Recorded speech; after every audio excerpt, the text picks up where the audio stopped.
کہ دن کے وقت حکومت مذاکرات کی بات کرتی ہے اور رات کو مائیں بہنیں اٹھانے کے لیے پہنچ جاتی ہے۔ وعدہ کرتا ہوں کہ اسلام آباد سے آئینی بینچ بنا کر ہی واپس آؤں۔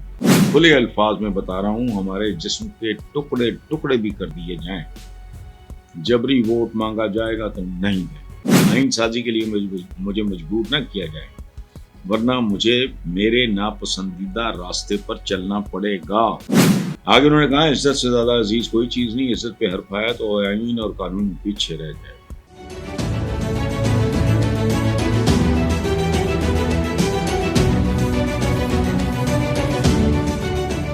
السلام علیکم ویورز، اللہ پاک آپ سب کو اپنی حفظ و امان میں رکھیں، خوش رکھیں۔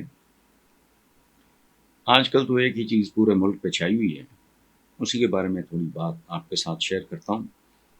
بلاول بھٹو نے تحریک انصاف اور جے یو آئی کو متنازع طریقے سے آئینی ترامیم منظور کروانے کی دھمکی دی ہے۔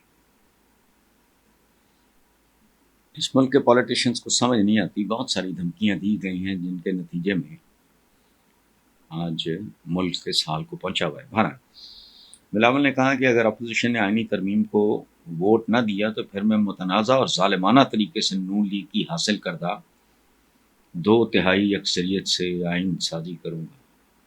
واہ! یعنی نون لیگ، اس کا سربراہ کہتا تھا جو آج وزیر اعظم ہے کہ میں انتڑیاں نکالوں گا، زرداری کو سڑکوں پہ گھسیٹوں گا، اور نون لیگ کے موجد تو خیر جاول حق ہے۔ نواز شریف صاحب کہا کرتے تھے کہ پیپلز پارٹی کا نام سنتے ہی میرا خون کھولنے لگتا ہے۔ اچھا، پھر یہ بھی کہا کہ میرا بس چلے تو میں نے بحیرہ عرب میں غرق کر دوں۔ اب ماشاءاللہ یہ پنجابی کا بڑا مزیدار ہے، Natha Singh and Prem Singh, one and the same thing, یہ ہیں سارے اندر سے ایک ہی۔ آج بات کھلی ہے نا کہ اگر اپوزیشن نے آئینی ترمیم کو ووٹ نہ دیا تو پھر میں متنازع اور ظالمانہ طریقے سے نون لیگ کی حاصل کردہ 2/3 اکثریت سے آئین سازی کروں گا۔ سبحان اللہ۔ اچھا، آگے بلاول نے حیدرآباد جلسے سے خطاب کرتے ہوئے کہا کہ ہم چاہتے ہیں کہ عدالتی فیصلوں میں تمام صوبوں کی نمائندگی ہو، ہمارا مطالبہ جائز ہے، آپ کو ماننا پڑے گا۔ اور ماننا پڑے گا کیا مطلب ہے؟ کیسے ماننا پڑے گا؟ اور اگر زبردستی کوئی ہوتی بھی ہے تو اس کا نتیجہ کیا نکلے گا؟ یہ نہیں کبھی سوچا؟ ماننا پڑے گا۔ قائد اعظم کے جتنے دیے ہوئے اصول ہیں وہ تو یہاں مانتا کوئی نہیں۔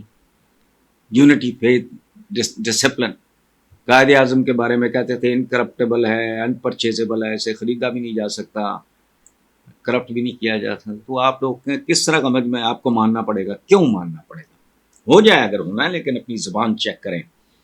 سب آپ کے باپوں دادوں کی عمر کے ہیں، مطالبہ جائز ہے، آپ کو ماننا پڑے گا۔ ماننا پڑے گا کیا ہے؟ نیکسٹ، 2 ماہ سے مولانا فضل الرحمان اور دیگر سے مل رہا ہوں، یہ بلاول صاحب فرما رہے ہیں۔ آج رات اسلام آباد جاؤں گا اور مولانا سے ملاقات کرتا ہوں، وعدہ کرتا ہوں کہ اسلام آباد سے آئینی بینچ بنا کر ہی واپس آؤں گا۔ سبحان اللہ۔ آئین سازی کے لیے مجھے مجبور نہ کیا جائے، ورنہ مجھے میرے ناپسندیدہ راستے پر چلنا پڑے گا۔ مولانا سے آخری بار درخواست کروں گا، خود بھی آئیں، پی ٹی آئی کو بھی ساتھ لائیں، اب ہم مزید انتظار نہیں کر سکتے۔ یہ درخواست کم ہے، دھمکی زیادہ ہے، لیکن بہرحال یہ جو سیاسی کمیونٹی ہے اس ملک کی بدترین کمیونٹی ہے۔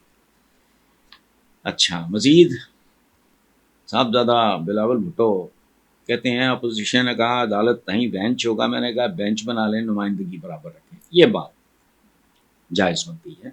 پی ٹی آئی کا مطالبہ تھا قاضی فائز عیسیٰ نہ ہو، ان کا یہ مطالبہ مان لیا، اب قاضی فائز عیسیٰ نہیں ہوں گے۔ آئینی عدالت نہ بنانے کا مطالبہ بھی مان لیا، اب وعدہ پورا کریں اور ووٹ دیں۔ اگر یہ کنڈیشنز ہیں اور یہ کمٹمنٹس ہیں تو پھر ان کو پوری کرنی چاہیے۔ ہم تو اس میں کوئی پارٹی نہیں ہیں۔ اگلی بات کہ جے یو آئی کے رہنما مولانا عبدالغفور حیدری نے کہا ہے کہ کھلے الفاظ میں بتا رہا ہوں، ہمارے جسم کے ٹکڑے ٹکڑے بھی کر دیے جائیں، جبری ووٹ مانگا جائے گا تو نہیں دیں گے۔ اس کا مطلب ہے غنڈہ گردی نہیں چلے گی، دھمکی شمکی نہیں چلے گی۔ ایک طرف سے بھائی چارہ اور مذاکرات کی بات کرتے ہیں، دوسری طرف ممبران کو اغوا کیا جا رہا ہے۔ پاکستانی سیاستدان سے زیادہ ڈھیٹ چیز کوئی نہیں ہے۔ روز اول سے، پہلے دن سے یہ سارا کچھ ہو رہا ہے، نتائج الٹے نکلتے ہیں، لیکن اس کے باوجود سیکھنے کو تیار کوئی نہیں ہے۔ بہرحال حکومت ایک طرف بھائی چارے کا پیغام دیتی ہے تو دوسری طرف دھمکیاں جمہوریت اور آئین کی بات کرنے والے آج غیر جمہوری طریقے سے آئینی ترامیم پاس کرانے کی دھمکیاں دے رہے ہیں۔ یہ حیدری صاحب کا پی ٹی آئی کے علی محمد خان نے کہا کہ دن کے وقت حکومت مذاکرات کی بات کرتی ہے اور رات کو مائیں بہنیں اٹھانے کے لیے پہنچ جاتے ہیں۔ اس سے زیادہ شرمناک اسٹیٹمنٹ کوئی ہو نہیں سکتی، لیکن شرم اور غیرت کا تعلق تو موجودگی سے ہے۔ شرم ہوگی تو آئے گی۔ خواتین کو اغوا کر کے آپ نے قانون سازی کرنی ہے تو یہ شرم کا مقام ہوگا۔ یہ کون کہہ رہے ہیں؟ علی محمد خان۔ حالانکہ نارملی علی محمد خان اس لب و لہجے میں بات کرنے والا آدمی نہیں۔ آگے انہوں نے کہا عزت سے زیادہ عزیز کوئی چیز نہیں، عزت پہ حرف آیا تو آئین اور قانون پیچھے رہ جائے گا۔ یہ انسانیت کی بھی ایک حد ہوتی ہے۔ دم پہ پاؤں رکھا جائے تو پھر بندہ ریئیکٹ کرتا ہے۔ پی ٹی آئی ملک کی سب سے بڑی جماعت ہے۔ اگر آپ ملک کی بڑی جماعت کے ساتھ بدتر سلوک کریں گے تو آپ ملک اور اس کے عوام کو بدتر صورتحال کی طرف دھکیل دیں گے، جو کوئی بھی نہیں چاہتا۔ ہاں، یہ درست ہے۔ ہر آدمی کی خواہش، آدمی کی بات کر رہا ہوں، عام آدمی کی۔ سیاستدان اپنے ٹارگٹ کے لیے، اپنا مقصد حاصل کرنے کے لیے کچھ بھی بیچ سکتا ہے، کچھ بھی کر سکتا ہے۔ عام آدمی کا یہی خیال ہے۔ آخری بات ہے جی، سینیٹر فیصل وابلہ نے کہا کہ 26ویں آئینی ترمیم ٹھوک بجا کر ہونے جا رہی ہے۔ سچی بات یہی ہے۔ کچھ ذرائع یہ بھی کہہ رہے ہیں کہ پی ٹی آئی کے تقریباً 5 ایم این ایز اور 2 سینیٹرز حکومت کے ساتھ ہیں۔ مولانا فضل الرحمان کے ایک سینیٹر بھی حکومت کے ساتھ مل گئے ہیں۔ خبر یہ بھی ہے کہ الیکشن کمشنر پر بھی شدید ترین دباؤ ڈالا جا رہا ہے کہ مخصوص نشستوں کا فیصلہ ابھی جاری کیا جائے تاکہ اس کا پورا فائدہ اٹھایا جا سکے۔ ویورز، یہ ہے آپ کے اور ہمارے پیارے پاکستان کی صحیح صورتحال۔ آپ بھی دعا کریں، ہم بھی کرتے ہیں، جو ہو ملک کی بہتری کے لیے ہو، لیکن صرف دعاؤں سے ہوتا کچھ نہیں۔ یہ درست ہے۔ ہر آدمی کی خواہش، آدمی کی بات کر رہا ہوں، عام آدمی کی۔ سیاستدان اپنے ٹارگٹ کے لیے، اپنا مقصد حاصل کرنے کے لیے کچھ بھی بیچ سکتا ہے، کچھ بھی کر سکتا ہے۔ عام آدمی کا یہی خیال ہے۔ آخری بات ہے جی، سینیٹر فیصل وابلہ نے کہا کہ 26ویں آئینی ترمیم ٹھوک بجا کر ہونے جا رہی ہے۔ سچی بات یہی ہے۔ کچھ ذرائع یہ بھی کہہ رہے ہیں کہ پی ٹی آئی کے تقریباً 5 ایم این ایز اور 2 سینیٹرز حکومت کے ساتھ ہیں۔ مولانا فضل الرحمان کے ایک سینیٹر بھی حکومت کے ساتھ مل گئے ہیں۔ خبر یہ بھی ہے کہ الیکشن کمشنر پر بھی شدید ترین دباؤ ڈالا جا رہا ہے کہ مخصوص نشستوں کا فیصلہ ابھی جاری کیا جائے تاکہ اس کا پورا فائدہ اٹھایا جا سکے۔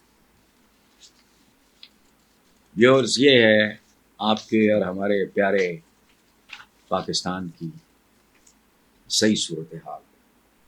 آپ بھی دعا کریں، ہم بھی کرتے ہیں، جو ہو ملک کی بہتری کے لیے ہو، لیکن صرف دعاؤں سے ہوتا کچھ نہیں۔